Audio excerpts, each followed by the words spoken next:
प्रणाम। उम्मीद करता हूँ कि आप सभी लोग स्वस्थ होंगे। तो इस योगासन की सीरीज में जो आज का हमारा आसन है उसका नाम है मर्कट आसन। तो पहले हम बात कर लेते हैं कि इसका नाम मर्कट आसन क्यों है। क्योंकि जब हम इस आसन को करते हैं तो हमारे शरीर की स्थिति कुछ ऐसी हो जाती है जैसे बंदर की। तो बंदर अर्थात बंदर का जो संस्कृत में जो शब्द है, संस्कृत में जो शब्द इसका उच्चारण किया जाता है उसको मर्कट कहा जाता है।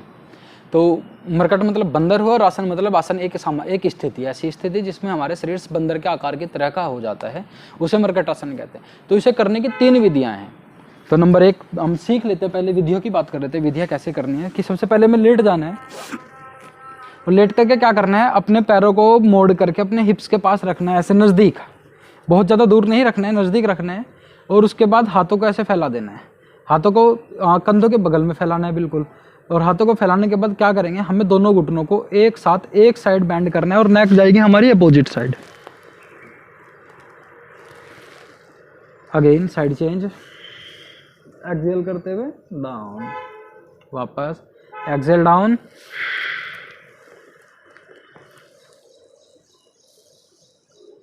तो एक तो ये स्थिति होगी। दूसरी स्थिति में क्या है, सेम स्थिति सेम रहेगी, बस पैरों के बीच गैप कर देना है। इतना गैप करना है कि जब हम एक घुटने को मोड़े तो एक घुटना हमारे दूसरे पैर के पास जाए। तो कैसे होगा, 1 2 3 4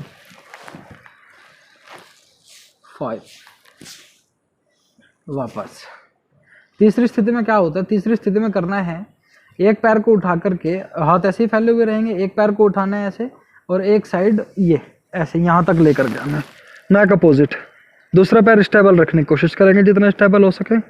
1 2,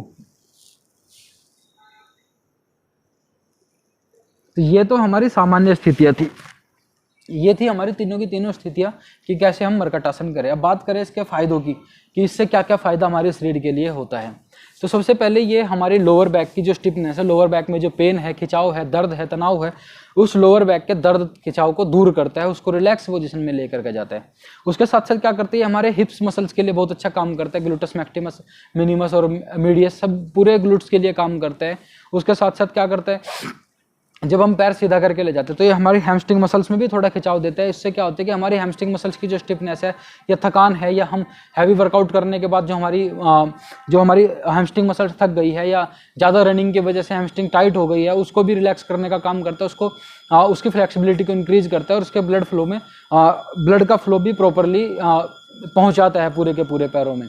तो ये इसका फ़ायदा है। इसके साथ साथ क्या करते हैं कि हमारी स्पाइन को बिल्कुल ऐसे ट्विस्ट करता है, दोनों साइड मोड़ता है। दोनों साइड मोड़ने से क्या होगा कि जो पूरी की पूरी कमर का जो खिंचाव है, तनाव है या दर्द है, उसमें निजात मिलती है, उसमें रिलैक्स मिलता है। उसके साथ साथ क्या करते हैं, हमारे डाइजेशन सिस्टम के लिए बहुत अच्छा काम करता है, हमारे डाइजेशन सिस्टम को मजबूत करता है, हमारे एक्सक्रीटरी सिस्टम को मजबूत करता है और ब्रीदिंग कैपेसिटी को बढ़ाता है, लंग्स की कैपेसिटी को बहुत ज़्यादा इंक्रीज कर देता है। तो ये इतना बेनिफिट करता है। अब हम बात करें कि अगर हम इसको थोड़ा सा मॉडिफाइड करके अगर हम इस आसन का अभ्यास करें तो ये हमारी फैट बर्निंग का भी काम करता है। अगर हम अभी क्या था कि हम ये जितना भी अभ्यास किया हमने, इस अभ्यास में क्या था कि हम थोड़ा सा ना स्टेबिलिटी के साथ कर रहे थे, थोड़ा सा रुक रहे थे, किसी भी स्थिति को करने के बाद हम रुक जाते थे। 10-5 सेकंड का हम गैप ले लेते थे। तो ये कमर के स्टिफनेस को दूर करेगा। अगर यही हम इस स्थिति को ये इस तरह गति पूर्वक करें, थोड़ी सी गति लगा के करें, ऐसे ही दूसरे पैरों से गति करें, ये पैरों की गति है, 1 2 3 4 5। अगर हम थोड़ा सा गति पूर्वक करें, इसको थोड़ा सा स्पीड बढ़ा करके करें, तो ये हमारी जो लोअर बैक का जो फैट है, एक्सेस फैट जो है हमारी लोअर बैक का, लोअर बॉडी का, सॉरी लोअर बैक बोल रहा हूँ, लोअर बॉडी का जो यहाँ से यहाँ तक, इसको भी कम करने का काम करता है। और उसको कम करने का काम ही नहीं करता, इसको कम करता भी है। अगर हम इसका लगातार अभ्यास करते हैं, 2 से 3 4 5 मिनट तक लगातार अभ्यास करेंगे तो ये उसको भी ठीक करता है, उस फैट को भी गला देता है और हमारे पेट को पतला कर देता है। इसके साथ साथ ये क्या काम करता है, इसके साथ साथ ये काम करता है, हमारी बॉडी को एक्टिव करता है और हमारे आलस्य को खत्म करता है, थकान भी खत्म करता है। जैसे हम दिन भर थके रहते हैं ना, दिन भर थकान की वजह से आलस्य आ जाता है और हम फिर दूसरे कामों को करने में ना थोड़ा ऊँघने लगते हैं, थोड़ा सा उन कामों से भागने लगते हैं, उन कामों को करने की हमारी इच्छा ही नहीं होती।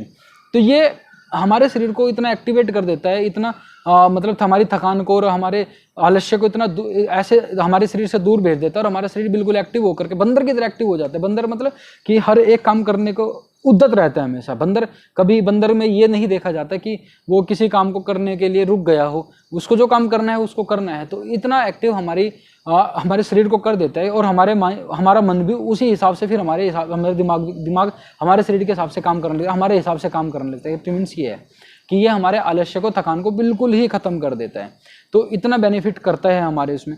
स्लिप डिस्क और जिसको भी लोअर बैक में कोई पेन है उसके लिए तो रामबाण की तरह कार्य करता है। उसके लिए तो सर्वश्रेष्ठ आसनों में से एक आसन हो सकता है। लेकिन बस ध्यान यही रखें कि हमेशा जब भी करें इसको किसी निर्देशक की सहायता से ही करें। कोई योगा ट्रेनर है, योगा टीचर है तो उससे पूछ करके ही करें।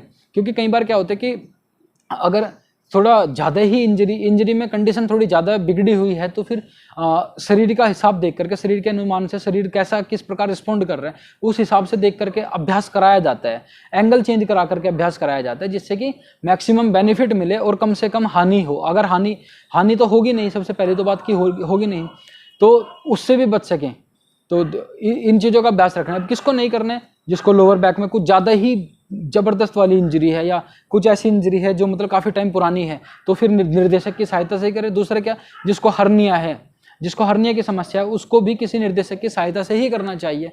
क्योंकि कई बार क्या होता है कि ब्रीदिंग थोड़ा सा एबनॉर्मल सी हो जाती है और एबनॉर्मल ब्रीदिंग होने की वजह से क्या होता है कि एब्डोमेन हमारा थोड़ा सा फूल जाता है और उसकी वजह से क्या होता है कि हर्निया जो हमारी आंत पहले से बाहर निकली हुई है वो थोड़ा सा और ज़्यादा परेशान कर देती है, उसमें और ज़्यादा दर्द होना शुरू हो सकता है। तो इस चीज़ का ध्यान रख करके हमें इसका अभ्यास करना है और हमें इसका लाभ लेना है। और मतलब अपने जीवन में डालेंगे तो आप देखेंगे कि दिन भर की जो थकान है, आपके खिंचाव है, तनाव है, उससे आपको बहुत जल्दी निजात मिलती है, बहुत जल्दी रिलैक्स हो जाता है आपका शरीर और आप मतलब दूसरे काम को करने में उद्यत हो जाएंगे, तैयार हो जाएंगे। तो मुझे उम्मीद है कि आप सभी लोग इसका जरूर लाभ लेंगे। आप अपने योगाभ्यास के नियमित अभ्यास में इसको डालेंगे। तो इसी के साथ प्रणाम, स्वस्थ रहिए, खुश रहिए, धन्यवाद।